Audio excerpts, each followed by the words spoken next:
కుక్కని చంపాలనుకున్నప్పుడు పిచ్చి కుక్క అని ప్రచారం చేయడం ఎట్లా ఉంటుందో అట్లాంటిదే ఇప్పుడు అమెరికాలో జరుగుతున్నటువంటి వ్యవహారాలు అంటూ అమెరికన్ సిఐఏ వ్యవహార శైలి గురించి అమెరికా ఫాక్స్ న్యూస్కి సంబంధించిన ఒక సీనియర్ జర్నలిస్టు మెన్షన్ చేసినటువంటి అంశం ఇందులో కీలకమైంది ఏంటంటే ట్రంప్ గురించి చెప్తున్నటువంటి కథనాలు విషపూరితంగా భాష చాలా దారుణంగా ఉంటుంది. విదేశీ ప్రభుత్వాలను కూలదోయడానికి సిఐఏ చేసే పనే అది.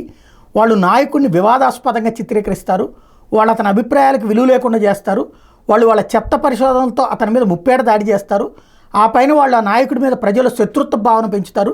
దీనివల్ల ప్రజలు ఆ నాయకుడి వల్ల మనం చాలా ప్రమాదం ఎదుర్కోబోతున్నాం అనేటటువంటి ఫీలింగ్ కల్పిస్తారు. ఆ తర్వాతన అతన్ని పక్కకి తప్పిస్తారు. ఇదివరకు ట్రంప్ విషయంలో జరిగింది అదే కదా గతంలో చేసినటువంటిది.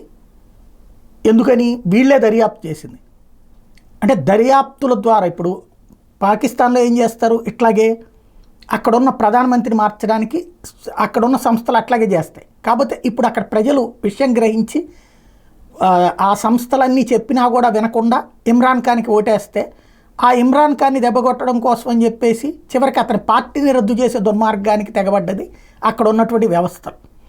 అమెరికాలో అలాంటి కథే నడుస్తూ ఉంటుంది అన్నటువంటి విషయాన్ని చెప్తున్నాడు.